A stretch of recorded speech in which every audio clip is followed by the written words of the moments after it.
हिंदी। इसके अलावा रक्तपिपासु भाले के साथ संयोजन के बाद इसने एक महत्वपूर्ण प्रभाव प्राप्त किया था। इसकी सबसे बड़ी भेदक शक्ति थी अपने स्तर 2 भाला दाव के साथ संयुक्त। अजाक्स ने सोचा कि वह इसे मुख्य बिजली के हमले के खिलाफ इस्तेमाल कर सकता है, लेकिन फिर भी उसने महसूस किया कि उसे अपनी हमले की शक्ति का समर्थन करने के लिए कुछ और चाहिए। इसलिए अजाक्स ने उस विशेष पुरस्कार बॉक्स का उपयोग करने का निर्णय लिया जो उसने अपनी साधना में बलपूर्वक प्रवेश करने के बाद प्राप्त किया था। यह इनाम तो उसे अनजाने में मिल गया था, लेकिन अब उसे इस बक्से से बहुत उम्मीदें थीं। सिस्टम, अब विशेष पुरस्कार बॉक्स खोलो। अजाक्स ने कोई समय बर्बाद नहीं किया और विशेष पुरस्कार बॉक्स खोलने का फैसला किया। चूंकि विशेष पुरस्कार बॉक्स में ऐसी वस्तु दी जाती थी जो परिस्थिति के अनुसार उसके लिए सबसे अधिक उपयोगी होती थी, इसलिए अजाक्स अपनी वर्तमान समस्या को सुलझाने के लिए इसका उपयोग करना चाहता था। ये सुनिश्चित करने के लिए कि उसे बोनस मिशन को हल करने में सहायक वस्तु मिल जाए, अजाक्स ने प्रार्थना की और समय के बारे में पूरी तरह सोचा। डिंग, क्या आप एक विशेष पुरस्कार बॉक्स खोलना चाहते हैं? जैसे ही उन्होंने सिस्टम का ऑर्डर दिया, हमेशा की तरह इसने एक पुष्टिकरण अधिसूचना भेज दी। हाँ, अजाक्स ने सिस्टम अधिसूचना को स्वीकार करते हुए अपना सिर हिलाया। कृपया मुझे एक उच्च स्तरीय उन्नयन पत्थर या कुछ और चाहिए जो स्वर्ग के विध्वंसक को पौराणिक ग्रेड में प्रवेश करने की अनुमति दे सके। स्वीकार करने के बाद अजाक्स ने अपनी प्रार्थना फिर से शुरू की और अपने भाले के ग्रेड को बेहतर बनाने के लिए लगातार एक उन्नयन पत्थर के लिए पूछा। NO12 B in .C ओम। चूंकि सभी स्वर्ग ग्रेड विकसित कलाकृतियां और हथियार उसके स्वर्ग विध्वंसक भाले की तुलना में बहुत कमजोर दिखते थे, अजाक्स को लगा कि अगर उसका भाला स्वर्ग ग्रेड से पौराणिक ग्रेड में प्रवेश करता है तो वह आसानी से मुख्य बिजली हमले को नष्ट कर सकता है। डिंग, एड्स बाय पब फ्यूचर। यादृच्छिक कौशल क्रिस्टल प्राप्त करने के लिए मेजबान को बधाई। डिंग, यादृच्छिक कौशल क्रिस्टल को मेजबान की सूची में संग्रहीत किया गया था। जब उसने 2 सिस्टम नोटिफिकेशन देखे तो अजाक्स कुछ निराश हुआ, लेकिन वह इस बात पर रोया नहीं कि उसे अपग्रेड स्टोन नहीं मिला। इसके बजाय उसने जल्दी से अपनी इन्वेंट्री की जांच की और इन्वेंट्री बॉक्स में से एक के अंदर एक क्रिस्टल पाया। ऐसा लगता है कि यह एक कौशल देगा। आइए देखें कि इसका वास्तविक उपयोग क्या है। केवल नाम से अजाक्स कौशल क्रिस्टल के उपयोग का अनुमान लगा सकता था, लेकिन हाल ही में उसने एक नया सबक सीखा कि किसी चीज की जांच करते समय छोटी छोटी जानकारी के लिए भी ध्यान से देखें।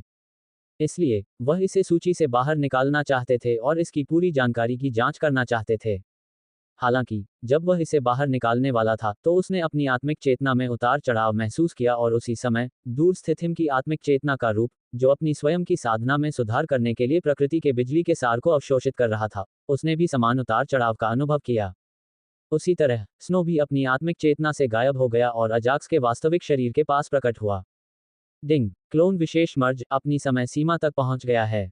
डिंग, स्नो अब कमजोर अवस्था में है। क्या आप उसे ठीक करने के लिए आंतरिक दुनिया में भेजना चाहते हैं? क्या तुम क्यों पूछ रहे हो? क्या तुम उसे सीधे नहीं भेज सकते जैसे पिछली बार तुमने सेरानो को आंतरिक दुनिया में भेजा था? एजाक्स को स्नो और सेरानो के प्रति सिस्टम के रवैये में अंतर समझ में नहीं आया। इससे पहले जब मूल विशेष मर्ज ठंडा होने पर आता था तो सेरानो को बिना पूछे तुरंत आंतरिक दुनिया में भेज दिया जाता था। हालांकि अब सिस्टम इसके बारे में पूछ रहा था, जिससे अजाक्स की रुचि चरम पर पहुंच गई और उसने सिस्टम से पूछा। डिंग, एड्स बाय पब फ्यूचर। मेजबान का अनुबंधित आत्मिक जानवर आंतरिक दुनिया में जाने का विरोध कर रहा है। आप क्या चुनते हैं? जल्द ही एक सिस्टम नोटिफिकेशन उसके दिमाग में आया, जिससे अजाक्स की भौहें थोड़ी ऊपर उठ गईं और उसने स्नो की ओर देखा, जो उसके कंधे पर झुकी हुई थी और उसके चेहरे पर थकावट का भाव था। क्या हुआ स्नो? तुम भीतरी दुनिया में जाकर आराम क्यों नहीं करती? एजाक्स को स्नो की भीतरी दुनिया में जाने की अनिच्छा पर आश्चर्य हुआ और उसने उससे पूछा। यद्यपि प्रणाली स्नो को बलपूर्वक आंतरिक दुनिया में भेज सकती थी, लेकिन चूंकि स्नो आंतरिक दुनिया में जाने के लिए तैयार नहीं थी, इसलिए उसने उसे बलपूर्वक आंतरिक दुनिया में भेजने से पहले अजाक्स से पूछा। मैं बाहर रहकर इन बिजली के झटकों को देखना चाहती हूँ। मुझे लगता है कि अगर मैं कुछ और समय तक इन 2 बिजली के झटकों को देखती रहूंगी तो मुझे बिजली के तरीके के बारे में कुछ समझ आ जाएगी। स्नो ने कमजोर आवाज में आत्मा अनुबंध के माध्यम से अजाक्स को जवाब दिया। लेकिन आप तो, मेरे बारे में चिंता करने की कोई जरूरत नहीं है मास्टर, मैं इसे सहन कर सकती हूँ। इससे पहले कि अजाक्स कुछ कहता, स्नो ने उसे बीच में रोक दिया और चेहरे पर एक कमजोर मुस्कान के साथ कहा। उसकी कमजोर आवाज सुनकर और उसके चेहरे पर थके हुए भाव को देखकर अजाक्स को अपनी पीड़ा का एहसास हुआ, लेकिन उसने उसे आंतरिक दुनिया में प्रवेश करने के लिए मजबूर नहीं किया क्योंकि वह जानता था कि उसने बाहर रहने का मन बना लिया है।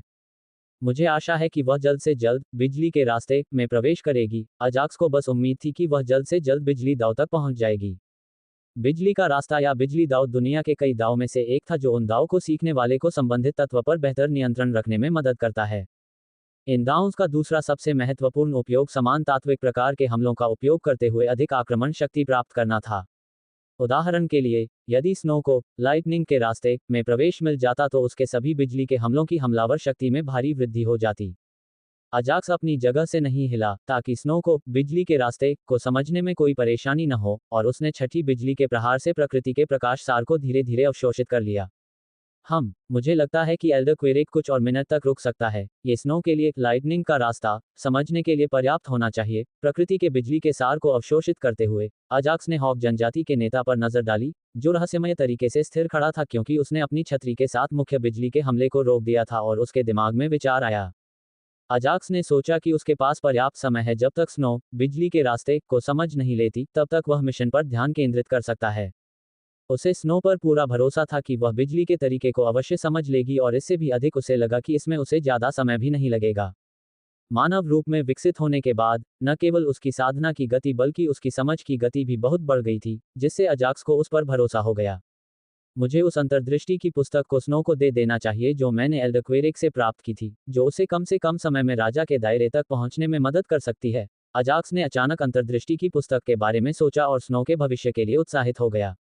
क्वेरिक के अनुसार उस पुस्तक में राजा के क्षेत्र में खेती करने के तरीके के बारे में कुछ रहस्य थे। इसलिए अजाक्स ये देखने के लिए उत्साहित था कि अंतर्दृष्टि की पुस्तक की मदद से स्नो को उस क्षेत्र तक पहुंचने में कितना समय लगेगा। Random elemental skill crystal. इस पर क्वेरिक ने हंसते हुए जवाब दिया, केवल एक शुद्धतम रक्तरेखा हॉक जनजाति का सदस्य ही पुस्तक खोल सकता है। अगर अन्य लोग इसे खोलने की कोशिश करेंगे तो उनकी आत्मा चेतना हमारे अंतिम पूर्वजों में से एक द्वारा रखी गई गुप्त तकनीक द्वारा जला दी जाएगी। ये सुनने के बाद अजाक्स ने इसे खोलने की कोशिश नहीं की और इसे सुरक्षित रूप से अपनी सूची में रख लिया। चूंकि केवल स्नो ही इसका उपयोग कर सकती है, इसलिए मैं इसे उसके लिए सुरक्षित रखूंगा। यह विचार अजाक्स के दिमाग में था जब उसने क्वेरिक से पुस्तक ली थी। जब तक वह बिजली के मार्ग को नहीं समझ लेती, मैं विशेष पुरस्कार बॉक्स से प्राप्त नई वस्तु की जांच करूंगा और बिजली के प्रहार को नष्ट करने की योजना बनाऊंगा, अजाक्स ने सोचा, जैसे ही उसने अपनी इन्वेंट्री खोली और इन्वेंट्री बॉक्स में से एक में क्रिस्टल पर ध्यान केंद्रित किया। डिंग। आइटम का नाम random elemental skill crystal and o well be in .c com. तत्व प्रकार सार्वभौमिक। उपयोग किसी तत्वात्मक आत्मा को उस संबंधित तत्व के यादृच्छिक तत्व कौशल को जागृत करने में सहायता करता है। वर्णन तात्विक दुनिया में एक सामान्य क्रिस्टल जिसने अनगिनत तात्विक स्पिरिट पत्थरों को अवशोषित किया और अंततः एक रैंडम तात्विक कौशल क्रिस्टल बन गया। एक सामान्य क्रिस्टल जो मौलिक स्पिरिट पत्थरों को अवशोषित करता है। अजाक्स स्किल क्रिस्टल का विवरण देखकर चौंक गया। मौलिक आत्मा पत्थरों के बारे में वह जो मूल बात जानता था वह ये थी कि उनमें प्रकृति का एक समृद्ध सार निहित था जिसे मौलिक आत्मा के पिछले मालिक द्वारा संग्रहित किया गया था। Ads by pub future. हालांकि कौशल क्रिस्टल के विवरण में कहा गया था कि इसने अनगिनत मौलिक आत्मा पत्थरों को अवशोषित कर लिया था और एक ऐसी वस्तु में बदल गया था जो मौलिक आत्माओं को कौशल दे सकता था, जिसने अजाक्स को काफी अविश्वसनीय बना दिया था। इस बात की कितनी संभावना है कि मेरी मौलिक आत्मा को ऐसा कौशल प्राप्त हो जाए जिसका उपयोग इस वर्तमान संकट के लिए किया जा सके। हालांकि यह वस्तु अच्छी लग रही थी, लेकिन अजाक्स को इससे मुख्य बिजली हमले के खिलाफ मदद की बहुत उम्मीद नहीं थी। फिर भी वह इसे किसी ऐसी मौलिक आत्मा पर आजमाना चाहता था जो शायद उसे इस वर्तमान परिस्थिति में मदद कर सके। मुझे लगता है मुझे एक बार फिर सेरानो पर भरोसा करना होगा। अजाक्स ने सोचा कि केवल सेरानो ही वह कौशल जागृत कर सकता है जो इस स्थिति में मदद कर सकता है। ऐसा सोचते हुए उन्होंने सेरानो पर प्रयोग करने के लिए कौशल क्रिस्टल को चुनने में अधिक देर नहीं लगाई। हालांकि वह जानता था कि सेरानो अभी भी ठीक हो रहा है, लेकिन उसे लगा कि एक नया कौशल जागृत करने से शायद उस पर कोई असर ना पड़े। इसलिए उसने उसे चुना और उसे जांचने के लिए आंतरिक दुनिया में झांका। उसकी उपचार गति मेरी सोच से कहीं अधिक तेज है। इससे पहले कि कौशल क्रिस्टल का उपयोग बिजली तत्व आत्मा पर भी किया जाता, अजाक्स ये देखकर आश्चर्यचकित था कि समान साधना क्षेत्र की औसत तत्व आत्माओं की तुलना में सेरानो की उपचार गति बहुत तेज थी। इतना ही नहीं, यहाँ तक कि स्पाइरस भी उस पर अपने उपचार कौशल का प्रयोग कर रही थी, जिससे उसकी सभी पिछली गंभीर चोटें हल्की चोटों में बदल गईं। इसके साथ ही कौशल क्रिस्टल का उपयोग करने में अजाक्स का आत्मविश्वास बढ़ गया क्योंकि उसकी मौलिक आत्मा लगभग ठीक हो गई थी। सिस्टम सेरानो पर स्किल क्रिस्टल का उपयोग करो। अजाक्स ने सिस्टम को आदेश दिया और चमत्कार होने की प्रतीक्षा करने लगा। Ding. Ads by pub future. क्या आप बिजली तत्व आत्मा पर कौशल क्रिस्टल का उपयोग करना चाहते हैं? नोट, होस्ट इसका इस्तेमाल अपने आधिकारिक एलिमेंटल स्पिरिट्स पर कर सकता है, इसलिए इसका इस्तेमाल करने से पहले ध्यान से सोचें। जैसे ही उसने सिस्टम को स्किल क्रिस्टल का उपयोग करने का आदेश दिया, अजाक्स को सामान्य पुष्टिकरण अधिसूचना प्राप्त हुई, हालांकि एक नोट था जिसने उसे 1 सेकंड के लिए रुकने पर मजबूर कर दिया। सिस्टम मुझे इस समय ऐसा नोट क्यों दे रहा है? क्या ये कहना चाह रहा है कि आधिकारिक तत्व आत्माओं पर इसका उपयोग करने से कुछ अद्भुत प्रभाव हो सकता है? जब उन्होंने सिस्टम नोटिफिकेशन में नोट देखा तो उनके मन में कई सवाल उठे जिससे वह झिझक गए। शांत हो जाओ और सोचो। शांत हो जाओ और सोचो। अजाक्स ने खुद को शांत करने के लिए एक ही वाक्य को बार बार दोहराया, क्योंकि उसके मन में उठे उन सवालों ने उसे चिंतित कर दिया था और उसे लगा कि अगर वह अपने आधिकारिक तात्विक आत्माओं पर इसका प्रयोग करेगा तो उसे अपने लिए एक नया कौशल मिल सकता है। एक क्षण रुको, मैं अपनी मूल आत्माओं के बीच कब पक्षपाती हो गया? खुद को शांत करने के बाद अजाक्स को यह अजीब लगा कि वह किस कारण से चिंतित हो रहा था। उनके अनुसार सभी तात्विक आत्माएं, चाहे आधिकारिक हो या अनौपचारिक, उनकी दृष्टि में एक समान थीं और ये सभी तात्विक आत्माएं उनके अनुबंधित आत्मिक जानवरों के बराबर थीं। चून की स्थिति की मांग है, मैं सेरानो पर स्किल क्रिस्टल का उपयोग करूंगा, अजाक्स ने थोड़ा मुस्कुराते हुए कहा, क्योंकि उसने अंततः सेरानो पर स्किल क्रिस्टल का उपयोग करने के लिए सिस्टम अधिसूचना की पुष्टि की। Ads by pub future. यदि अजाक्स उस कौशल क्रिस्टल का उपयोग उसकी आधिकारिक तात्विक आत्माओं पर करता तो उसे अधिक लाभ मिल सकता था, लेकिन उसे लगा कि उस कौशल क्रिस्टल का उपयोग सेरानो पर करना सबसे बुद्धिमानी भरा निर्णय होगा। यदि वह पक्षपातपूर्ण हो गया और अनौपचारिक मौलिक आत्माओं की अपेक्षा आधिकारिक मौलिक आत्माओं को तरजीह देने लगा, तो इससे अनौपचारिक मौलिक आत्माएं उसके प्रति अपनी वफादारी खो सकती हैं। भले ही वे अजाक्स को कुछ नहीं कर सके, लेकिन वे शायद उतनी गंभीरता से नहीं लड़ेंगे जितनी अब लड़ रहे हैं। चूंकि मुझे अभी एक स्किल क्रिस्टल मिला है, तो हो सकता है कि भविष्य में मुझे और भी मिल जाएं। फिर मैं उनका इस्तेमाल आधिकारिक एलिमेंटल स्पिरिट्स पर करूंगा। अजाक्स को स्किल क्रिस्टल्स की ज्यादा चिंता नहीं थी, क्योंकि उसे पूरा भरोसा था कि भविष्य में वे आइटम उसके लिए आम हो जाएंगे। वह आश्वस्त था, क्योंकि अपनी साधना यात्रा के आरंभ में उसके पास केवल कुछ ही आत्मिक पत्थर थे, जो कैप्टन एडमंड ने मुझे दिए थे, तथापि अब उसके भंडार में 10 मिलियन से अधिक आत्मिक पत्थर थे। इसी तरह अब उसके पास कई निम्न श्रेणी के आदिम पत्थर भी थे जो कभी उसके लिए बहुत ही दुर्लभ वस्तु थे। इसी तर्क को लागू करके अजाक्स को विश्वास था कि भले ही कौशल क्रिस्टल अब उसके लिए बहुत दुर्लभ हैं, लेकिन वे अब उतने दुर्लभ नहीं रह जाएंगे। डिंग। एक यादृच्छिक कौशल क्रिस्टल का उपयोग प्रकाश तत्व आत्मा पर किया जाता है। डिंग। तात्विक आत्मा अब बिजली तत्व से संबंधित कौशल को जागृत करने से पहले एकांत ध्यान में चली जाएगी। ध्यान दें, ध्यान में कुछ मिनट या कुछ घंटे लग सकते हैं, जो कि मूल आत्मा के कई कारकों पर निर्भर करता है। जब अजाक्स कौशल क्रिस्टल और अन्य वस्तुओं के बारे में सोच रहा था, तो सिस्टम नोटिफिकेशन उसके दिमाग में गूंजने लगे और होलोग्राफिक स्क्रीन पर एक के बाद एक शब्द दिखाई देने लगे। ओह प्लीज, कृपया बिजली अवशोषण कौशल से संबंधित कुछ जागृत करें। अजाक्स ने अपने मन में प्रार्थना की और शांतिपूर्वक ध्यान कर रहे सेरानो को देखा। सिस्टम, जब वह जाग जाए तो मुझे सूचित करना, अजाक्स ने अपनी आंतरिक दुनिया से बाहर आने से पहले सिस्टम को आदेश दिया।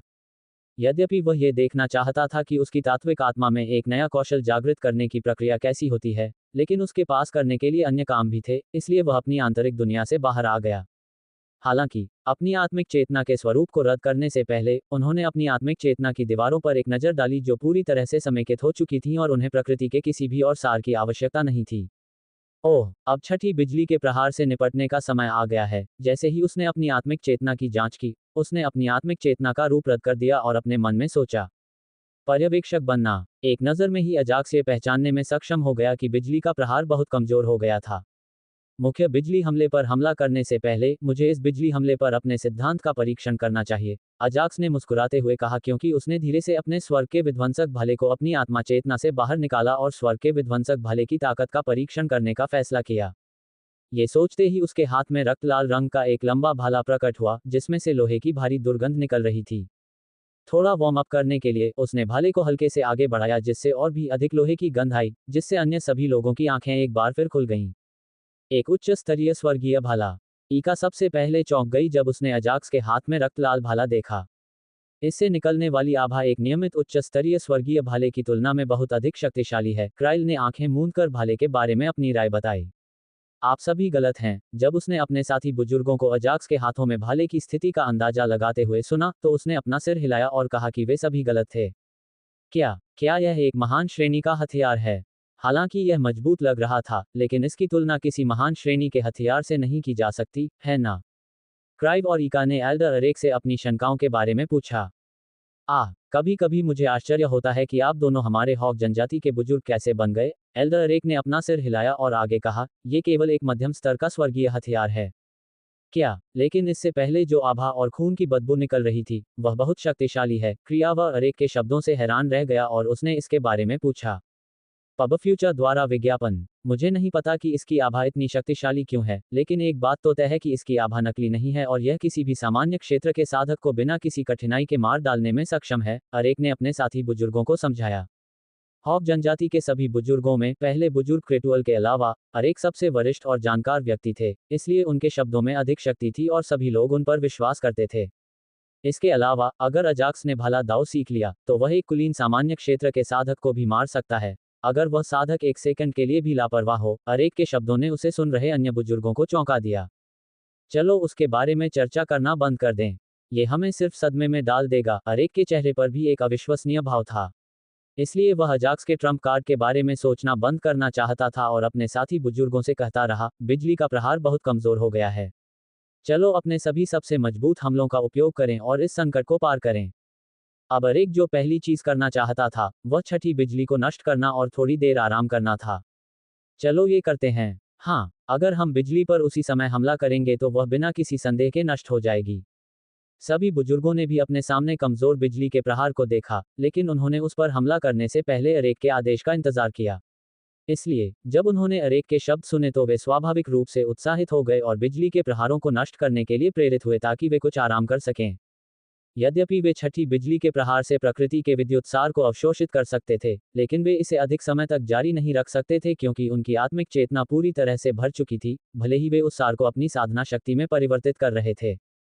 वे प्रकृति के बिजली के सार को अपने शरीर में प्रवेश करने की गति के साथ रूपांतरण की गति को बनाए नहीं रख सकते थे। इसलिए उन्होंने बिजली के हमले को नष्ट करने में उत्साह दिखाते हुए राहत की सांस ली। हर कोई अपने विभाजित आत्मा चेतना रूपों को संयोजित करें और अपनी विकसित कलाकृतियों और हथियारों की शक्ति का पूरी तरह से उपयोग करें। एल्डर अरेक ने बिना समय बर्बाद किए तुरंत दूसरों को आदेश दिया। आदेश सुनकर सभी बुजुर्गों ने अपने सिर हिलाए और अपनी दो आत्मिक चेतनाओं को एक में मिला दिया और प्रकृति के बिजली सार के अवशोषण को रोकते हुए अपनी विकसित वस्तु को नियंत्रित करने पर पूरी तरह से ध्यान केंद्रित किया। जैसे ही उन्होंने अपने स्वयं के विकसित आइटम पर ध्यान केंद्रित किया, बिजली के हमले को रोकने वाले सभी हथियार और कलाकृतियां नियमित रूप से बहुत बड़ी हो गईं और पहले की तुलना में बहुत अधिक शक्तिशाली दिखने लगीं। Ads by pub future. वाह, ये कुछ शक्तिशाली चीज लग रही है। मुझे आश्चर्य है कि क्या स्नो का पंख वाला गाउन भी इतना शक्तिशाली हो जाएगा।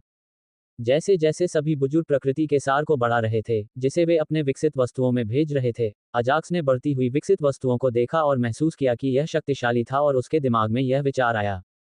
हालांकि उन्होंने ऐसा कहा, लेकिन उन्हें इस बात का पूरा विश्वास है कि यह उन विकसित वस्तुओं से अधिक शक्तिशाली बन जाएगा। NO12BigJan.com। अचानक उसे कुछ याद आया और वह चिंतित होकर धीमे स्वर में बुदबुदाया, तुम लोग मेरी बिजली की मार को नष्ट कर रहे हो। जैसे ही उसने ये देखा, उसने तुरंत अपने हाथ में भाले की ओर देखा और स्नो, जो अभी भी उसके दूसरे कंधे पर झुका हुआ था, ने स्नो के बिजली के रास्ते को समझने का इंतजार करने का फैसला किया। अगर वह थोड़ा भी हिलता तो स्नो जमीन पर गिर सकती थी। इसलिए वह इस डर से जरा भी नहीं हिलता था कि कहीं वह उसे प्रकाश का मार्ग समझने में बाधा न पहुंचा दे। एक और कारण भी था कि वह अपनी जगह से नहीं जाना चाहता था और उसका समर्थन करना जारी रखता था क्योंकि वह जिस स्थिति में थी उसका कारण सब कुछ उसकी वजह से था। इसलिए वह तब तक उसका समर्थन करना चाहता था जब तक वह खुद आंतरिक दुनिया में प्रवेश नहीं कर लेता। ठीक है, हॉक जनजाति के बुजुर्ग बिजली के हमले को नष्ट करने के लाभों का आनंद लेते हैं। अजाक्स को यह दुख हुआ कि उसे बिजली के हमले को नष्ट करने से कोई लाभ नहीं मिल रहा था। ये सही है, जब कोई साधक बिजली के प्रहार को नष्ट करता है तो प्रकृति के शुद्ध बिजली सार का विस्फोट होता है जिसका प्रभाव सुचारू होता है जो साधक को नुकसान नहीं पहुंचाता है, जबकि पहले साधक प्रकृति के प्रकाश सार को बलपूर्वक अवशोषित कर रहा था। इससे न केवल शांतिदायक प्रभाव पड़ेगा बल्कि यह आत्मिक चेतना क्षमता को बढ़ाने में भी सहायक होगा। ये देखकर कि वह कुछ अच्छे पुरस्कारों से वंचित रह जाएगा, अजाक्स ने आह भरी, लेकिन उसे लगा कि स्नो के साथ खड़े होकर वह सही काम कर रहा था। हालांकि उन्होंने छठी बिजली के हमले पर सभी दिशाओं से विकसित वस्तुओं का आक्रमण देखना जारी रखा। उनकी आक्रमण रणनीति बहुत सरल थी और यदि अजाक्स को उनके आक्रमणों पर टिप्पणी करनी हो तो वह कहेंगे कि वे बहुत ही तीखे थे। इसे और भी सरल शब्दों में कहें तो बिजली के हमले को केवल कैप्टन हॉक की भारी ढाल और अरेक की दर्पण कलाकृति द्वारा रोका गया था, जहां बुजुर्गों की अन्य सभी विकसित वस्तुओं ने सभी तरफ से हमला किया। बिजली के हमलों को सबसे अधिक नुकसान क्राइव और क्राइल भाइयों की भारी तलवारों से हुआ, जिन्होंने लगातार कुछ भयानक तलवार हमलों के साथ बिजली के हमलों पर हमला किया। एक और हमला और यह निश्चित रूप से नष्ट हो जाएगा। अरेक ने दांत पीसते हुए जोर से चिल्लाया, जिससे अन्य सभी बुजुर्गों ने अपने हमले तेज कर दिए। अजाक्स की भविष्य की योजनाएं। सभी बुजुर्गों ने अपने दांत पीस लिए, लेकिन फिर भी उन्होंने अपने हमले नहीं रोके और छठी बिजली के हमले के खिलाफ अपनी आक्रामक विकसित वस्तुओं को नियंत्रित करना जारी रखा। एल्डर अरेक के पहले के आदेश को सुनकर सभी बुजुर्गों ने अपने सिर हिलाकर सहमति जताई और फिर प्रकृति के और भी अधिक सार को अपने विकसित वस्तुओं में स्थानांतरित कर दिया तथा अपने सबसे शक्तिशाली हमले का प्रयोग किया। जल्द ही कैप्टन हॉक की भारी ढाल थोड़ी मुड़ गई, इससे पहले कि एल्डर अरेक की दर्पण कलाकृति पानी में बदल गई और उसने भारी ढाल की पूरी सतह को ढक लिया जो बिजली के प्रहार को रोक रही थी। पूरी सतह को ढकने के बाद पानी ठोस हो गया और एक पतली चादर बन गई जो उस भारी ढाल के उसी तरफ चिपकी हुई थी जो बिजली के प्रहार को रोक रही थी। दो विकसित कलाकृतियों का संयोजन। अजाक्स, जो पूरी प्रक्रिया को देख रहा था, चौंक गया और संयुक्त कलाकृति को देखा जो एक भारी दर्पण की तरह दिख रही थी। न केवल उन दो कलाकृतियों में परिवर्तन हुआ, बल्कि अन्य कलाकृतियों में भी कुछ परिवर्तन हुए। जिस प्रकार दो विकसित कलाकृतियां, भारी ढाल और दर्पण, एक भारी दर्पण में विलीन हो गईं, उसी प्रकार क्राइल और क्रेल की दो भारी तलवारें भी एक तलवार में विलीन हो गईं। हालांकि ये बदलाव अजाक्स की कल्पना के बिल्कुल विपरीत थे। एक साथ मिलकर बनी दो भारी तलवारों का आकार कम से कम एक भारी तलवार के बराबर होना चाहिए था, लेकिन संयुक्त तलवार का आकार कम था और एक नज़र में अजाक्स बता सकता था कि यह बहुत हल्की थी। जहां तक अंतिम बुजुर्ग का प्रश्न है, ईका की विकसित कलाकृति एक सफेद बाज का पंख था जो दो संयुक्त कलाकृतियों पर कुछ सफेद किरणें छोड़ रहा था, मानो वह दो कलाकृतियों के संयोजन में कुछ स्थिरता बनाए रख रहा हो। ये सभी कलाकृतियां बहुत अच्छी हैं। मुझे दूसरों के लिए भी पुनः खेती करने का तरीका खोजने की पूरी कोशिश करनी चाहिए। विकसित कलाकृतियों और हथियारों की विचित्र क्षमताओं को देखकर अजाक्स उत्साहित हो गया और उसने स्वयं से यह शपथ ली कि उसे अपने सभी अन्य अनुबंधित आत्मिक जानवरों के लिए पुनः संवर्धन तकनीक ढूंढनी होगी।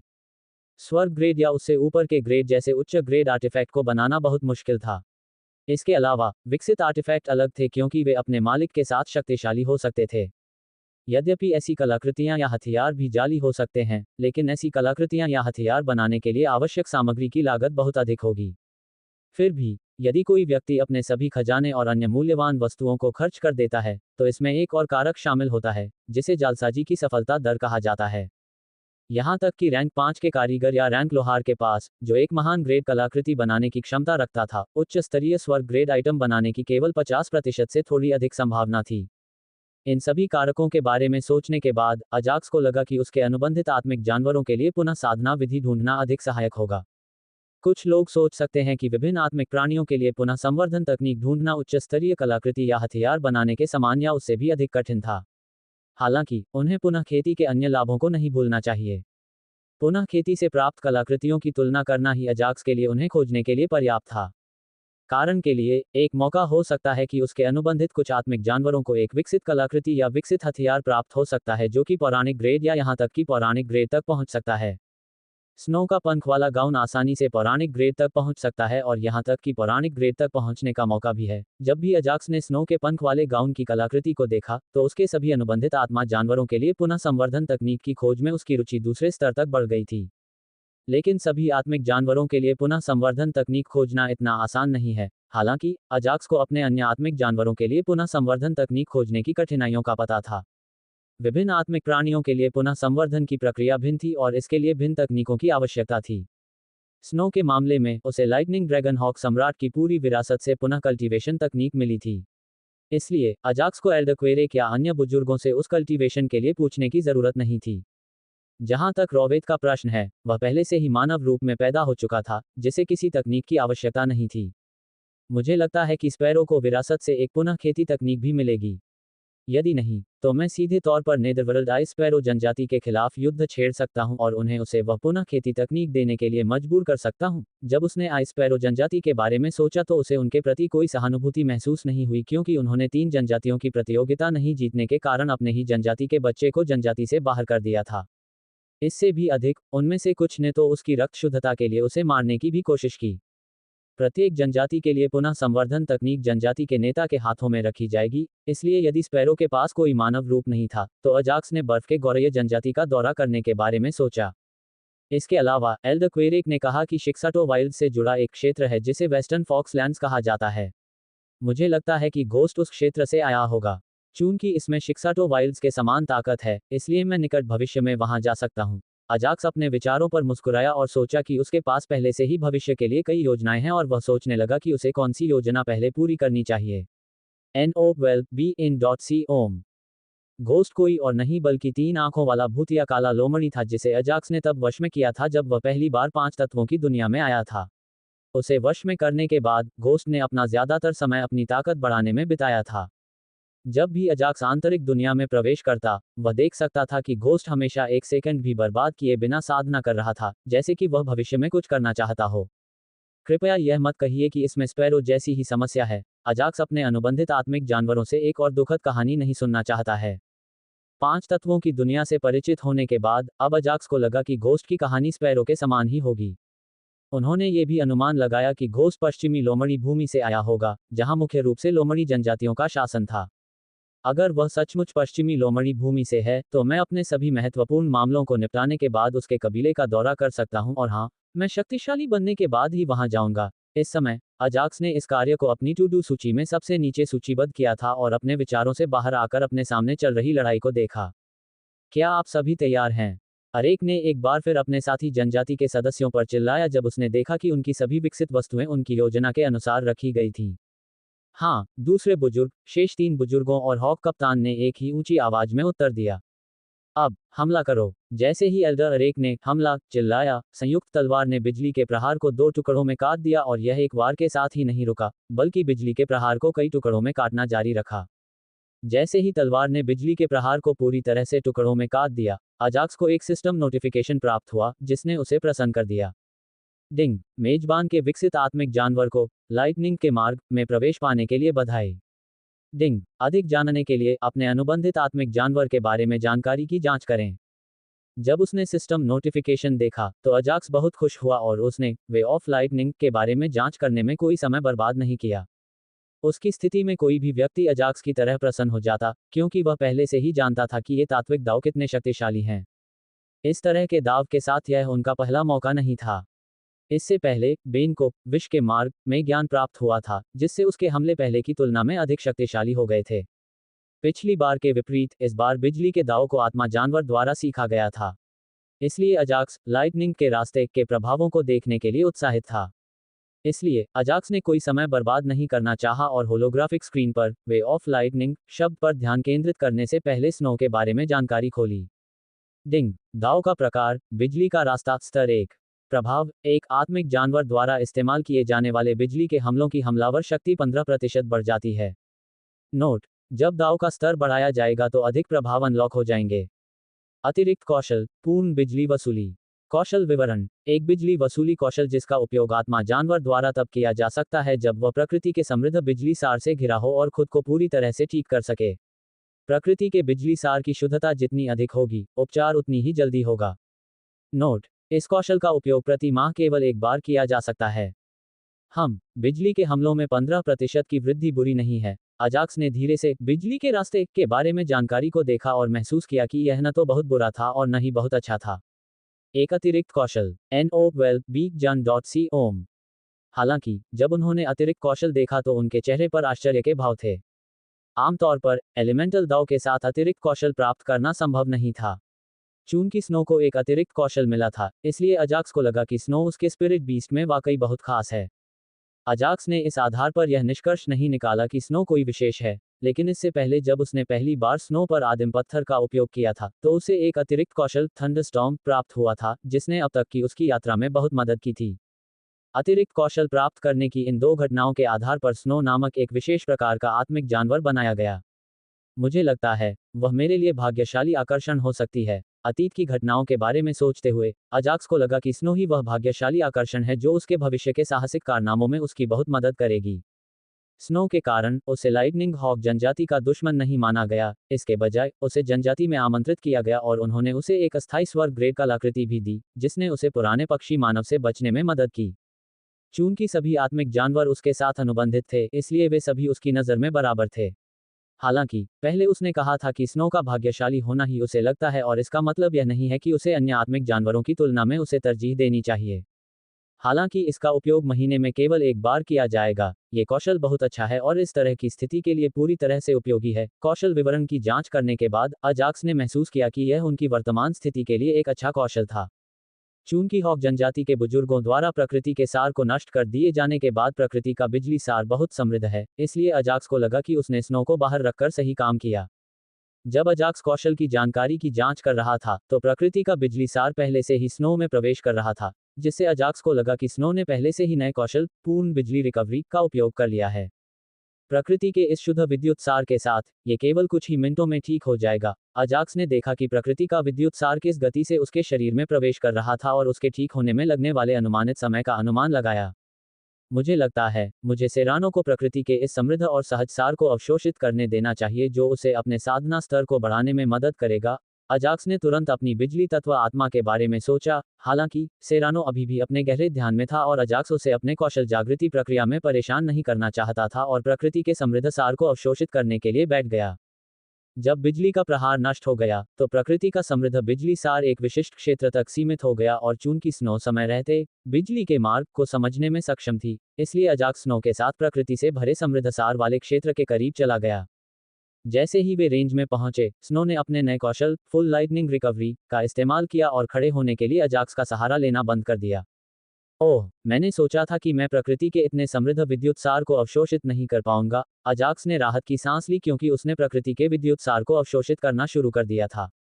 उसने ये भी सोचा कि उसकी सारी पिछली चिंताएं व्यर्थ थीं, क्योंकि उसे प्रकृति का मुफ्त बिजली जैसा सार मिल रहा था। डिंग, इस प्रणाली ने उनके आसपास प्रकृति की हल्की और समृद्ध विद्युतीय चमक को महसूस किया। डिंग, क्या आप इसे मिनी थंडर पूल में अवशोषित करना चाहते हैं? जैसे ही अजाक्स को अपने पूरे शरीर में प्रकृति की हल्की सुगंध महसूस होने लगी, जो नष्ट हो चुकी बिजली के प्रहार से आ रही थी, उसे अचानक 2 सिस्टम नोटिफिकेशन प्राप्त हुए, जिससे वह अपने ध्यान से जाग गया। जरूर, करो, अजाक्स ने सिस्टम के अनुरोध को स्वीकार करने से पहले केवल 1 सेकंड के लिए रुककर कहा। अजाक्स को प्रकृति के सौम्य सार को अपने आंतरिक संसार में ले जाने में कोई बुराई नहीं लगी, क्योंकि वह जानता था कि यदि सभी जनजाति सदस्य भी नष्ट हुई बिजली के प्रहार से उत्पन्न प्रकृति के विद्युत सार को अवशोषित कर लें, तो भी इसका उन पर रत्ती भर भी प्रभाव नहीं पड़ेगा। क्योंकि प्रकृति का हल्का बिजली सार कुछ ही मिनटों में गायब हो जाएगा और भले ही सभी हॉक जनजाति के सदस्य इस क्षेत्र में खेती करते हों, वे प्रकृति के बिजली सार को पूरी तरह से अवशोषित करने में सक्षम नहीं होंगे। इसलिए, बिजली के तत्व स्वर्ग को उन्नत करने के लिए आंतरिक दुनिया में प्रकृति के सार को अवशोषित करके, अजाक्स को कुछ भी गलत नहीं लगा क्योंकि प्रकृति का सार कुछ ही मिनटों में गायब हो जाएगा। न केवल अजाक्स, बल्कि वे सभी बुजुर्ग जो थकने तक लड़ते रहे थे, उन्होंने भी प्रकृति के बिजली जैसे सार को अवशोषित करना शुरू कर दिया, जैसे कि उनके जीवन में ऐसा कभी नहीं हुआ था। उनके अनुसार, प्रकृति के ऐसे समृद्ध और सौम्य विद्युतीय सार में साधना किए बिना उनके द्वारा बर्बाद किया गया प्रत्येक सेकंड, साधना के कुछ महीनों को बर्बाद करने के समान है। हर कोई अपनी अपनी साधना में व्यस्त था और किसी ने भी अजाक्स या स्नो की साधना की गति पर ध्यान नहीं दिया। अगर उन्होंने ध्यान दिया होता, तो वे साधना करना बंद कर देते और इसके बजाय जीविका के लिए छोटे छोटे आत्मिक जानवरों को पालने जैसे अन्य काम करते। क्योंकि गति इतनी भयानक थी कि अन्य लोग साधना करना बंद कर देते। साधना जगत में, प्रकृति का सौम्य सत्व बहुत दुर्लभ था और साधना में सबसे अधिक उपयोगी था क्योंकि इससे कोई दुष्प्रभाव या अन्य चीजें नहीं होती थीं और इसके बजाय ये साधकों को उनकी साधना प्रतिभा को सुधारने में मदद करता था। इसलिए, कोई भी प्रकृति के उस सौम्य सार को याद नहीं करना चाहता था। जब अजाक्स प्रकृति के शुद्ध सार को अवशोषित करने पर ध्यान केंद्रित कर रहा था, तो उसे एक अपेक्षित सिस्टम अधिसूचना मिली। डिंग, ग्रेड 3 एलिमेंटल पैराडाइज। मेजबान को बधाई, mini thunder pool grade 3 elemental paradise तक पहुंच गया है। एलिमेंटल पैराडाइज के बारे में अधिक जानने के लिए इनर वर्ल्ड देखें। अपेक्षित सिस्टम अधिसूचना को देखकर अजाक्स बस मुस्कुराया क्योंकि वह पहले से ही जानता था कि उसका बिजली तत्व स्वर्ग ग्रेड 3 तक पहुंचने के कगार पर था। इसलिए, जब सिस्टम ने प्रकृति के हल्के सार को आंतरिक दुनिया में अवशोषित किया और इसे बिजली के स्वर्ग में जोड़ा, तो यह स्वचालित रूप से ग्रेड 3 तत्व स्वर्ग तक पहुंच गया था। बिना समय बर्बाद किए, उन्होंने जल्दी से अपना यूजर इंटरफेस खोला और इनर वर्ल्ड फीचर पर क्लिक किया। डिंग, सिस्टम विशेषता, आंतरिक दुनिया। संरक्षक, लाल। तात्विक स्वर्ग, बिजली का स्वर्ग, अग्नि और जल का दोहरा तात्विक स्वर्ग, अंधकार तात्विक स्वर्ग और विष का स्वर्ग। डॉट डॉट डॉट डॉट कई अन्य डेटा जो अजाक्स को पहले से ही ज्ञात थे, होलोग्राफिक स्क्रीन पर प्रदर्शित किए गए। हालांकि, अजाक्स ने अन्य चीजों की परवाह नहीं की और केवल लाइटनिंग एलिमेंटल पैराडाइज पर ही ध्यान केंद्रित किया। डिंग, आइटम का नाम, मिनी थंडर पूल। मौलिक स्वर्ग, बिजली और वज्र ग्रेड 3। प्रभाव 1 सभी तत्व आत्मा जानवरों और तत्व आत्माओं के सभी घावों को ठीक करता है। 2 खेती की गति को 3 गुना बढ़ा देता है और पूल में लंबे समय तक खेती करने वालों के लिए बिजली तत्व कौशल को जागृत करने का 1% मौका देता है। 3 लगातार पूल में रहने और मिनी थंडर पूल का पानी पीने से रक्त और ताकत बढ़ सकती है। विशेष प्रभाव 1 मिनी थंडर पूल का पानी पौधों और पेड़ों की वृद्धि में मदद करता है। 2 बिजली तत्व आत्मा जानवरों और तत्व आत्माओं के उत्परिवर्तन में 10% संभावना। नोट: कमांडर दायरे या रैंक 3 ताकत से कम प्राणियों तक सीमित। अजाक्स ने होलोग्राफिक स्क्रीन पर संक्षिप्त नजर डाली और जल्दी से पता लगा लिया कि ग्रेड 3 तक पहुंचने के बाद ग्रेड 2 लाइटनिंग एलिमेंटल पैराडाइज में क्या परिवर्तन हुए थे। ग्रेड 2 एलिमेंटल पैराडाइज की तुलना में ग्रेड 3 एलिमेंटल पैराडाइज में बहुत अधिक परिवर्तन नहीं हुए। सटीक रूप से कहें तो केवल 2 परिवर्तन किए गए, लेकिन वे ज्यादा उपयोगी नहीं थे। फिर भी यदि उसकी किस्मत अच्छी थी तो वे उसके सबसे बड़े संसाधन थे। वे 2 परिवर्तन थे: बिजली तत्व कौशल को जागृत करने में 1% की संभावना, तथा दूसरा परिवर्तन था बिजली तत्व प्राणियों के उत्परिवर्तन में 10% की संभावना। हालांकि दूसरा परिवर्तन अच्छा लग सकता है, लेकिन इसके साथ एक नोट आया जिसमें कहा गया था कि केवल स्पिरिट कमांडर दायरे से नीचे के तत्व आत्माओं या रैंक 3 से नीचे के स्पिरिट जानवरों को ही उत्परिवर्तन में कोई मौका मिल सकता है। अतः कुल मिलाकर अजाक्स को लगा कि ग्रेड 3 एलिमेंटल पैराडाइज से उसकी उच्च उम्मीदों से उसे काफी निराशा हुई। इससे सेरानो अन्य तात्विक आत्माओं को पकड़ सकता है, ये सोचने के बाद उसे बेहतर महसूस हुआ। इस समय उसके भीतर की दुनिया में 2 अनुबंधित सहायक तत्व आत्माएं थीं। वे जहर तत्व आत्मा बेन और बिजली तत्व आत्मा सेरानो थीं। बेन पहले ही एलिमेंटल एलीट स्पिरिट कमांडर दायरे में पहुंच चुका था, जबकि सेरानो हाल ही में कमांडर दायरे में पहुंचा था। तो इस ग्रेड 3 बिजली तत्व स्वर्ग के साथ सेरानो कुछ ही समय में बेन को पकड़ लेगा। जब अजाक्स एक साथ कई काम कर रहा था, तो प्रकृति का हल्का विद्युतीय सार कुछ ही मिनटों में गायब हो गया, जिससे वह और अन्य बुजुर्ग अपनी साधना से जाग गए। प्रकृति का कुछ और सार और मेरी आत्मिक चेतना पहले ही भर गई होती। अपनी आंखें खोलते हुए अजाक्स ने बड़बड़ाते हुए कहा, जब उसने हॉक जनजाति के अन्य बुजुर्गों को देखा, जो राहत की सांस ले रहे थे। इसके अलावा सभी के चेहरों पर संतुष्टि के भाव थे, जैसे उन्होंने कोई बड़ी उपलब्धि हासिल कर ली हो। उन्हें देखकर अजाक्स ने सोचा, किसी जनजाति या संगठन के लिए उच्च स्तर ऐसा होना चाहिए, तो वह जनजाति या संगठन निश्चित रूप से सदियों तक समृद्ध होगा। एक क्षण सोचने के बाद वह अपने स्थान से उठ खड़ा हुआ और उस बुजुर्ग की ओर चला गया, जिसकी साधना का स्तर सामान्य हो गया। हालांकि उनकी साधना का स्तर अभी भी उनकी पिछली मूल साधना से अधिक था। ये सही है। बिजली गिरने से नष्ट होते ही उन्होंने जो गोलियां खाई थीं उनका असर खत्म हो गया। इसके साथ ही वे काफी हद तक कमजोर हो गए। लेकिन चूंकि नष्ट हुई बिजली के प्रहार ने प्रकृति का शुद्ध और सौम्य बिजली सार जारी कर दिया था, इसलिए गोली के सभी दुष्प्रभावों की भरपाई हो गई थी और उन्हें सामान्य बना दिया गया था। शुद्ध बिजली सार को अवशोषित करने के बाद उनकी सभी साधनाएं, जो पहले गोली की बढ़ी हुई साधना से ढक गई थीं, एक बार फिर सभी को दिखाई देने लगीं। चलते समय अजाक्स ने प्रणाली की सहायता से साधना क्षेत्रों का अवलोकन करना शुरू कर दिया। प्रथम बुजुर्ग क्रेटोल, जो पहले घायल हो गया था, वह भी प्रकृति के हल्के बिजली सार की मदद से ठीक हो गया और उसने अपनी साधना को स्तर 1 के कुलीन सामान्य क्षेत्र से उसी प्रमुख क्षेत्र के स्तर 3 तक बढ़ा दिया। दूसरे एल्डर अरेक, जो बिजली के हमले के सबसे करीब थे, को अन्य एल्डर की तुलना में बहुत लाभ हुआ और वे सामान्य क्षेत्र के शीर्ष स्तर 10 से कुलीन सामान्य क्षेत्र के स्तर 2 तक पहुंच गए। हालांकि यह सिर्फ 2 छोटे दायरे की वृद्धि लग रही थी, लेकिन उन्होंने उनमें प्रमुख दायरे की सीमा पार कर ली। इसलिए इसे उनके लिए एक बड़ा फायदा माना जा सकता है। शेष 3 बुजुर्गों के लिए क्रायव, क्रेल और ईका, जिनकी साधना शक्ति बिजली के क्लेश शुरू होने से पहले जनरल कमांडर क्षेत्र के स्तर 5 थी और अब यह अंततः जनरल क्षेत्र के चरम स्तर 10 तक पहुंच गई थी। और हॉक कप्तान को भी न भूलें, जिसकी आरंभिक ताकत दूसरे बुजुर्ग के बराबर थी। अंततः वह अपनी अड़चन पार कर गया था और कुलीन जनरल क्षेत्र के स्तर 1 पर पहुंच गया था। मुझे लगता है, प्रकृति के हल्के बिजली के सार की तुलना में मेरे थंडर पूल के पानी ने उनकी खेती में बहुत बड़ा अंतर से सुधार किया है। प्रत्येक बुजुर्ग की व्यक्तिगत खेती का अवलोकन करने के बाद अजाक्स ने महसूस किया कि उनके थंडर पूल के पानी का हॉक जनजाति के सदस्यों पर बहुत बड़ा प्रभाव पड़ा।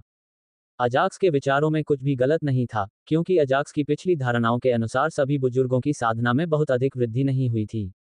उनकी पिछली धारणाओं के अनुसार बिजली की आपदा शुरू होने के क्षण से प्रकृति के बिजली के सार को अवशोषित करने के बाद इसे कम से कम एक पूर्ण प्रमुख क्षेत्र द्वारा बढ़ाया जाना चाहिए था।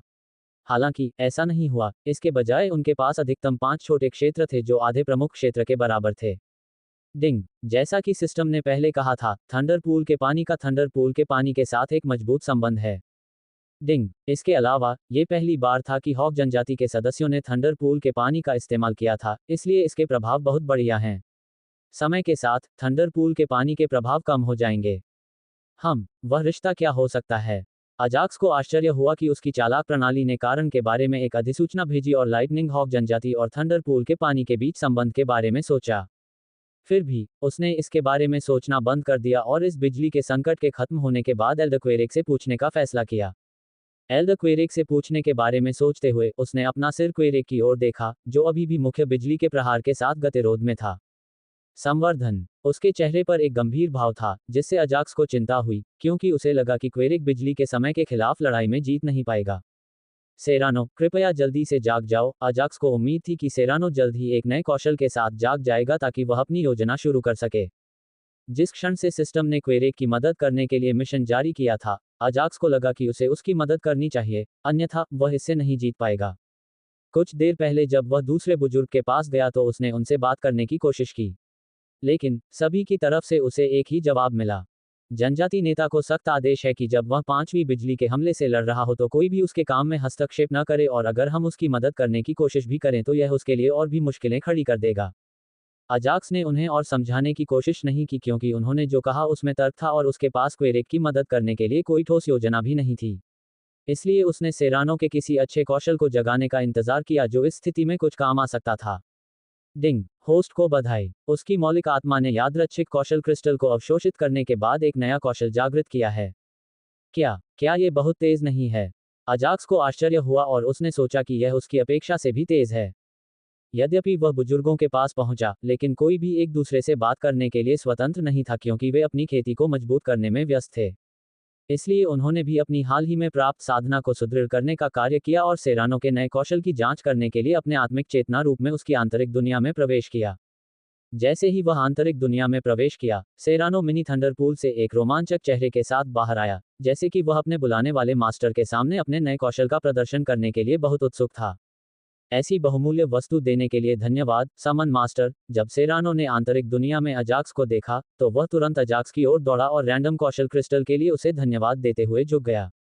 सेरानो को यह भी पता था कि वह अजाक्स की अनुबंधित एलिमेंटल स्पिरिट्स में सबसे मजबूत एलिमेंटल स्पिरिट नहीं था और वह आधिकारिक एलिमेंटल स्पिरिट भी नहीं था। इसलिए जब अजाक्स ने उसे स्किल क्रिस्टल दिया, तो उसे लगा कि उसका समनिंग मास्टर कोई पक्षपाती मास्टर नहीं था जो आधिकारिक एलिमेंटल स्पिरिट्स को अनौपचारिक एलिमेंटल स्पिरिट से अलग करता हो।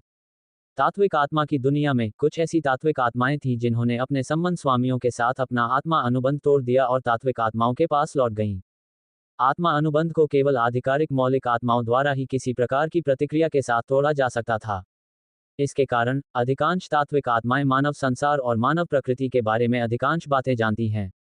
उन वार्ताओं के अनुसार सेरानो को पता चला कि एक समनकर्ता अनौपचारिक तात्विक आत्माओं की तुलना में अपने आधिकारिक तात्विक आत्माओं को तरजीह देगा। हालांकि ये देखने के बाद कि अजाक्स ने उसे एक मूल्यवान कौशल क्रिस्टल भी दिया, उसने महसूस किया कि सभी समनकर्ता वैसे नहीं थे जैसा उसने सुना था। भले ही उसे वह कौशल क्रिस्टल न दिया गया हो, सेरानो को कुछ भी महसूस नहीं होगा, क्योंकि वह पहले से ही अपने जीवन से संतुष्ट था। उनके विचार में मौलिक आत्मा की दुनिया में रहने और आधिकारिक आत्मा अनुबंध बनाने के लिए किसी समनकर्ता की प्रतीक्षा करने के बजाय बाहरी दुनिया में जाना बेहतर था। सभी तात्विक आत्माएं ऐसी नहीं थीं। आइए प्रोफिस को एक उदाहरण के रूप में लें। वह अंतरिक्ष तत्व आत्मा था जिसने अजाक्स का तब तक इंतजार करने का फैसला किया जब तक कि वह तत्व आत्मा की दुनिया में नहीं पहुंच जाता जब वह आधिकारिक अनुबंध के लिए सामान्य दायरे में प्रवेश करता है। अजाक्स के साथ आधिकारिक अनुबंध चाहने का उनका कारण यह था कि अगर भविष्य में वह अजाक्स से असंतुष्ट हुए तो स्पिरिट अनुबंध को तोड़ देंगे। उनके अनुसार बैकलैश लेना एक अच्छी बात होगी, व्यर्थ समन की सेवा करने के बजाय। कोई जरूरत नहीं, मैंने तुम्हें कौशल क्रिस्टल दिया क्योंकि स्थिति की मांग थी। अजाक्स ने सेरानो को झुकने से रोका और अपने शब्द कहे और आगे कहा, मुझे तुम्हारा नया कौशल जांचने दो। जरूर, समनिंग मास्टर। सेरानो जानता था कि उसके समनिंग मास्टर उसकी मौलिक आत्मा के कौशल की जांच कर सकते हैं, बिना उनके कौशल के बारे में कुछ कहे। डिंग। मौलिक आत्मा का नाम सेरानो। तत्व प्रकार बिजली। साधना स्तर 4 मौलिक आत्मा कमांडर क्षेत्र। कौशल हथियार निर्माण स्तर 3 उन्नत करामात स्तर 2 विशेष विलय स्तर 1। विशेष कौशल संवर्धन। ध्यान दें, कौशल क्रिस्टल का उपयोग किसी भी मौलिक आत्मा के मौलिक आत्मा राजा क्षेत्र तक पहुंचने से पहले केवल एक बार किया जा सकता है। अजाक्स को नए कौशल के नामों से कोई विचार नहीं मिला और बिना समय बर्बाद किए उसने विशेष कौशल पर ध्यान केंद्रित किया। NO12 BIN.C ओम। डिंग। कौशल का नाम संवर्धन। कौशल विवरण। कई मौलिक आत्माओं का एक सामान्य कौशल जो 5 मिनट के लिए अपने स्वयं के कौशल के सभी स्तरों को 1 से बढ़ा सकता है। Cool down 30 minute. ये कौशल अच्छा है। अजाक्स इस कौशल से बहुत संतुष्ट नहीं था, लेकिन ये लंबे समय में सेरानो के लिए बहुत उपयोगी था। हालांकि उसकी मौजूदा स्थिति के लिए इसका कोई फायदा नहीं था। फिर भी एजेक्स ने अपना सिर हिलाते हुए कहा कि यह एक अच्छा कौशल है ताकि सेरानो के उत्साह को ठेस न पहुंचे। समन मास्टर, मैं जानता हूं कि आप क्या सोच रहे हैं, लेकिन मुझे इस सामान्य प्रकार के एनहांसमेंट कौशल के बारे में कुछ कहना है। अचानक सेरानो के शब्दों ने अजाक्स को आश्चर्यचकित कर दिया। यद्यपि अजाक्स के चेहरे पर मुस्कान थी, लेकिन सेरानो अनुमान लगा सकता था कि वह संतुष्ट नहीं था, क्योंकि उसने उस पर स्किल क्रिस्टल का उपयोग इसलिए किया था ताकि वह एक अच्छा कौशल जागृत कर सके जो इस वर्तमान स्थिति में उपयोगी हो सकता है। हालांकि अब उसने जो जागृत किया था वह सबसे सामान्य कौशल था जो बाद के क्षेत्रों में लगभग हर मौलिक आत्मा को प्राप्त होगा। इसलिए वह कह सकते हैं कि अजाक्स नए कौशल से निराश था।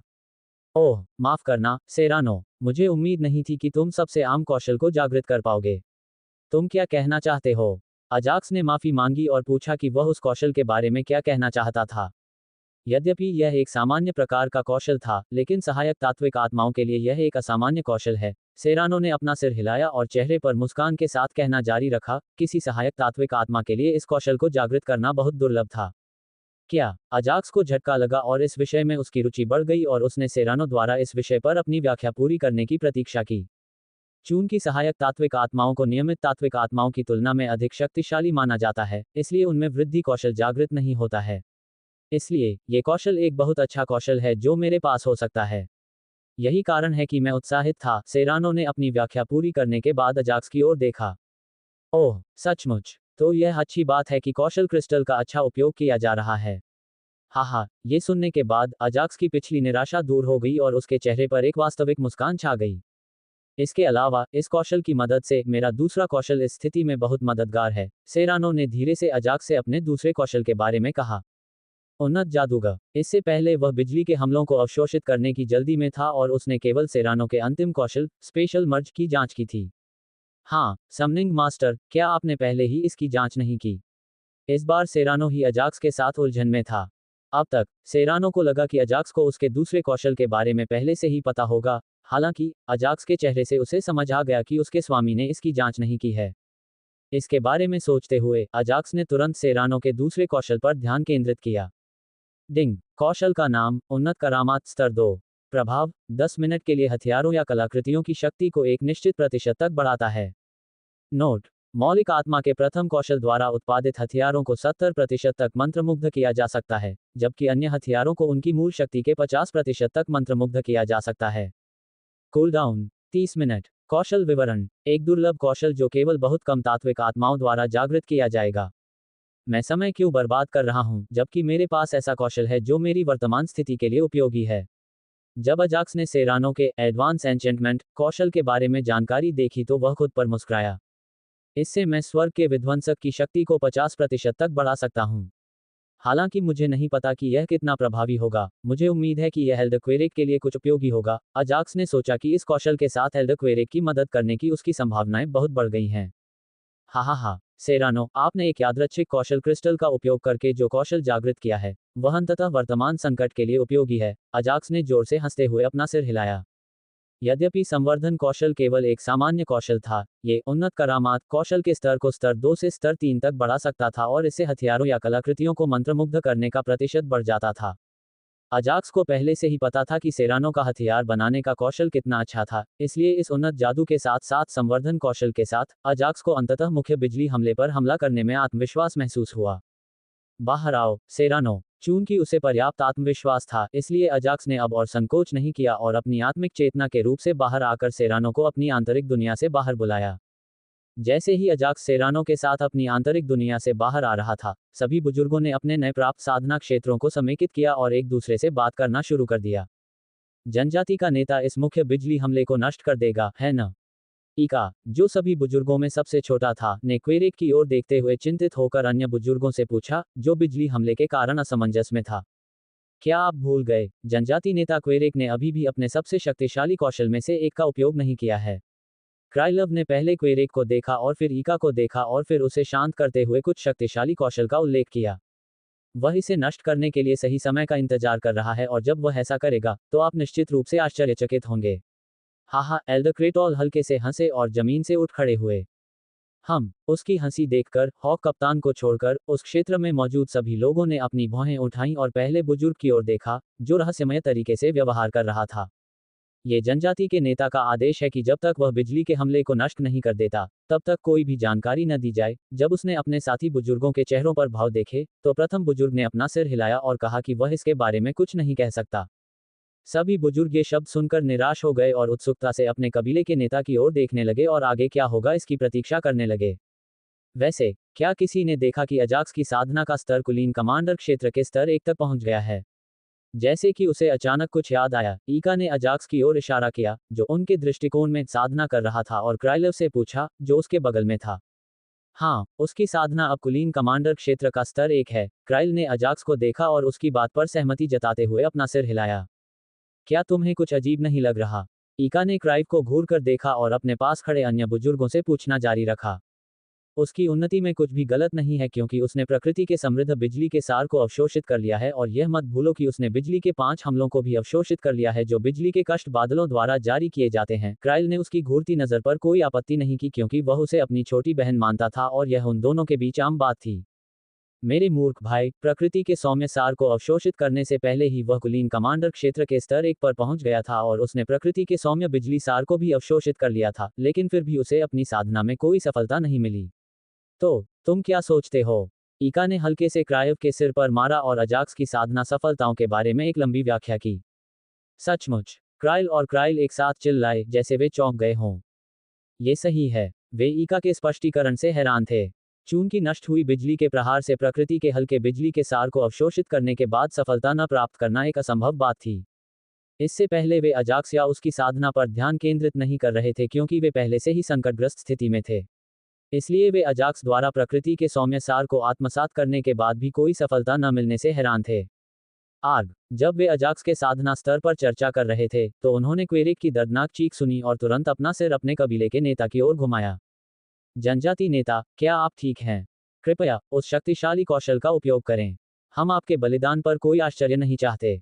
इंतजार करना बंद करो। जनजाति नेता, हमारी जनजाति को पहले से ही हर जनजाति सदस्य की साधना में भारी बढ़ावा मिला है, इसलिए अब और समय बर्बाद करने की कोई जरूरत नहीं है। प्रथम बुजुर्ग क्रेटुअल को छोड़कर अन्य सभी बुजुर्गों ने क्वेरिक से कहा कि वह अपने कौशल का प्रयोग करें और समय बर्बाद करना बंद करें। इससे पहले, जब उन्होंने क्रेटुअल के शब्द सुने, तो उन्होंने पहले ही अनुमान लगा लिया था कि क्वेरिक के पास जनजाति के लाभ के लिए कोई योजना अवश्य होगी। हालांकि, समय के प्रत्येक बीतते सेकंड के साथ, उन्हें लगा कि क्वेरिक पर बोझ बढ़ता जा रहा है। यदि यह जारी रहा और उसकी योजना काम नहीं है या कुछ अप्रत्याशित हुआ, तो उन्हें उसे हमेशा के लिए अलविदा कहना पड़ेगा। इसलिए, उन्होंने सीधे तौर पर कहा कि जोखिम लेने की कोई आवश्यकता नहीं है, और यह भी उल्लेख किया कि शिक्स्टो के जंगलों में अन्य 2 जनजातियों की तुलना में हॉक जनजाति के पास अब पर्याप्त ताकत है। जनजाति नेता, हमारी योजना को सफल बनाने में आपको कितना विश्वास है? जब सभी बुजुर्ग क्वेरिक को रोक रहे थे, तो पहले बुजुर्ग क्रेचुअल से कुछ बहुत ही अलग बात पूछी गई, जिससे अन्य बुजुर्ग नाराज हो गए। वे क्रेचुअल के शब्दों से नाराज क्यों नहीं होते? परोक्ष रूप से, वह क्वेरिक को योजना जारी रखने के लिए कह रहा था। हालांकि, उन्होंने कुछ नहीं कहा और क्वेरिक के जवाब का इंतजार करने लगे। 50%। मुझे हमारी योजना को कार्यान्वित करने के लिए थोड़ी मदद की आवश्यकता है। क्वेरिक, जो पहले गतिरोध की स्थिति में था, अब मुख्य बिजली गिरने के कारण प्रतिकूल स्थिति में था, ने दांत पीसते हुए कहा। क्या मदद? मैं मदद कर सकता हूँ। सभी बुजुर्गों ने क्वेरिक से पूछा कि 100% सफलता दर प्राप्त करने के लिए उन्हें क्या करना होगा। उनके उत्तर पर, एल्डर क्वेरिक ने अपना सिर हिलाया, जैसे कि यह काम नहीं करेगा। लाल रंग का कागज क्रेन। एक बूढ़ा आदमी और एक 20-20 साल का आदमी एक विशिष्ट दिशा की ओर दौड़े। उनके सामने एक कागज की क्रेन थी जो उन्हें एक विशिष्ट दिशा की ओर ले जा रही थी। कागज का वह सारस उसी सारस के समान दिख रहा था जिसे कैप्टन एडमंड ने अपने निवास से बाहर निकलते समय छोड़ा था। हालांकि, दोनों कागजी सारसों में थोड़ा अंतर था। कैप्टन एडमंड ने जो सिक्का छोड़ा था वह शुद्ध सफेद रंग का था। जहां तक क्रेन का सवाल है, वे अब उसका पीछा कर रहे थे, वह लाल रंग की थी। गिल्ड मास्टर, हम इस कागजी क्रेन का पीछा क्यों कर रहे हैं? जब वे दोनों लोग भाग रहे थे, तो 20-20 साल की उम्र वाले व्यक्ति ने चेहरे पर गंभीर भाव लाते हुए पूछा। बस मुझसे ये सवाल पूछना बंद करो और मेरे पीछे आओ। अगर तुम नहीं चाहते हो, तो तुम भाड़े के सैनिकों के समूह में वापस लौट सकते हो और अन्य काम पूरे कर सकते हो। बूढ़े व्यक्ति ने उस 20-20 साल के व्यक्ति को डांटा, जिससे उस अधेड़ व्यक्ति ने अचानक अपना मुंह बंद कर लिया। ये दोनों कोई और नहीं बल्कि भाड़े के सैनिकों के गिल्ड मास्टर और उनके अनुयायी रुल्फ थे। जब वे किसी बैठक में व्यस्त थे, तो अचानक गिल्ड मास्टर के कमरे की खिड़की से एक कागज की क्रेन प्रकट हुई, जिससे गिल्ड मास्टर तनावग्रस्त भाव से अपनी कुर्सी से उठ खड़े हुए। लाल रंग का कागज का सारस गिल्ड मास्टर के सामने केवल एक सेकंड के लिए रुका और फिर उड़ने लगा। जैसे ही वह उड़ने लगा, बूढ़े गिल्ड मास्टर ने अपना सामान्य कवच भी नहीं पहना और उसके पीछे दौड़ पड़े। ये देखकर कि उसका मालिक लाल रंग के कागज के सारस के पीछे भाग रहा है, रुल्फ को कोई मौका नहीं मिला और वह अपने मालिक का पीछा करने लगा। रास्ते में उसने कई प्रश्न पूछे और उन प्रश्नों को बार बार दोहराता रहा, जिससे बूढ़ा गिल्ड मास्टर चिढ़ गया और अंततः उसे डांट पड़ी। मैंने गिल्ड मास्टर को पहले कभी इतने तनाव में नहीं देखा। उस लाल रंग के कागज के क्रेन का क्या मतलब है? अपना मुंह बंद करने के बाद रुल्फ ने अपने मन में सवाल पूछना शुरू कर दिया और उनके जवाब खोजने की कोशिश करने लगा। हालांकि कुछ देर सोचने के बाद भी उसे कोई उपयुक्त उत्तर नहीं मिला और उसने सोच विचार कर अपना मन दुखाना बंद कर दिया तथा अपने गुरु का अनुसरण करना जारी रखा। ये लाल सारस किसका है?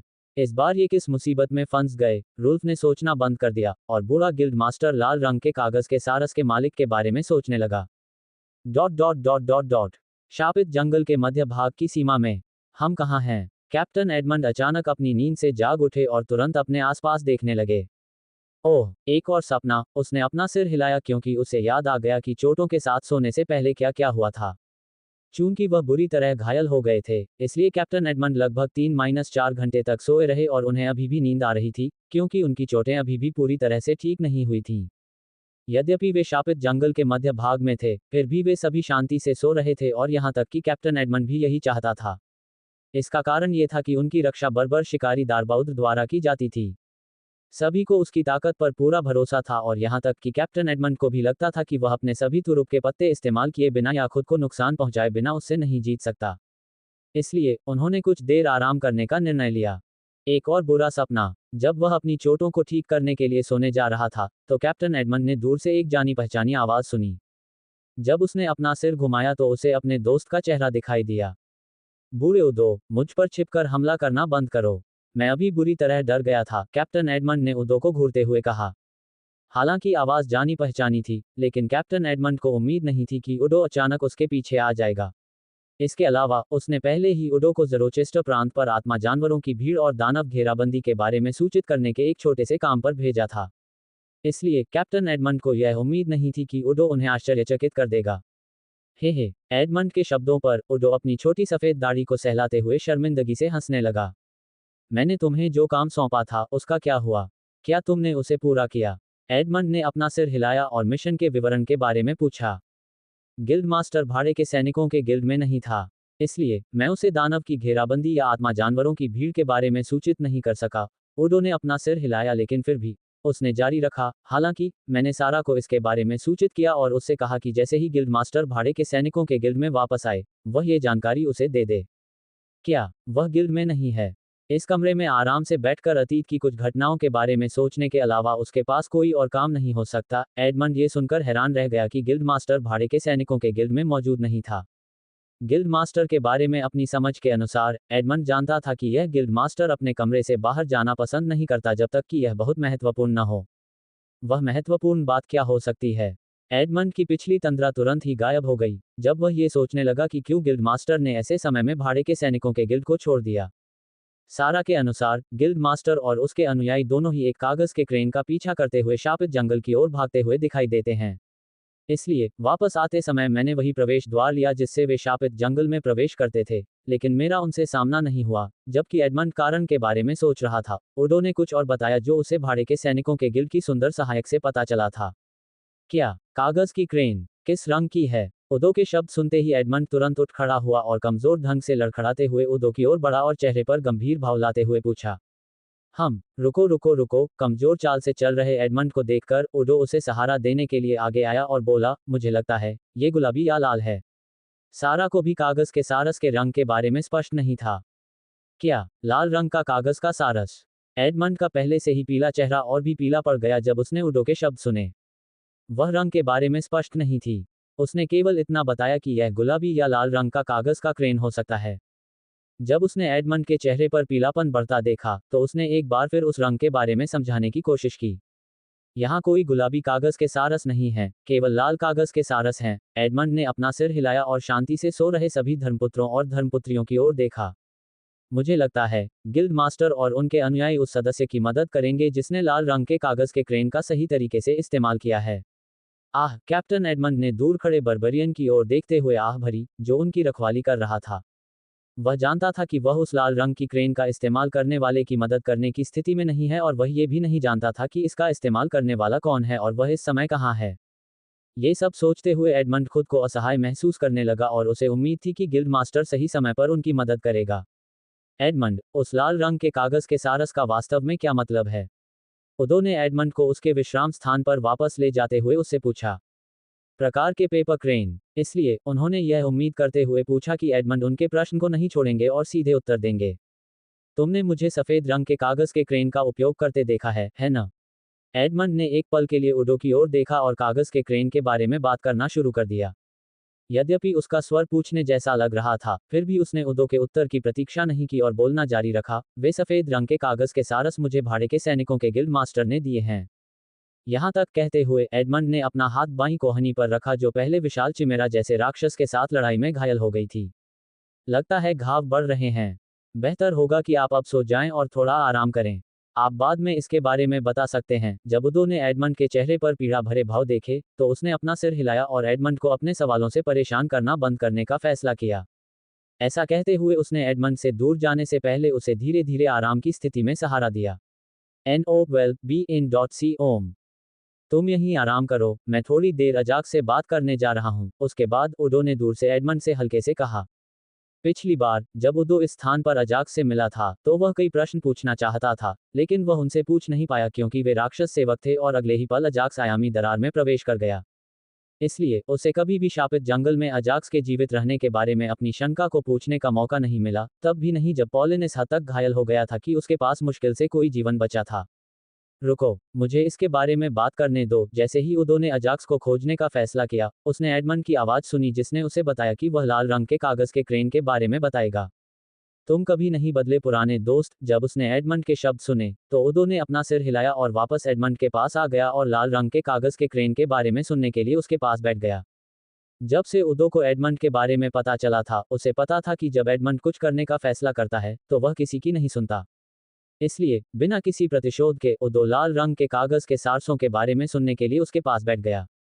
3 प्रकार के कागज के क्रेन हैं जो शीर्ष 3 भाड़े के दस्ते के कप्तानों को दिए जाते हैं, अर्थात सफेद, नीले और लाल रंग के कागज के क्रेन। एडमंड ने उस समय को याद किया। वह अन्य 2 दस्ते के कप्तानों के बराबर खड़ा था और गिल्ड मास्टर से रैंकिंग बैज और अन्य पुरस्कार प्राप्त किए और उस दिन जो कुछ भी हुआ था, उसके बारे में बताना जारी रखा।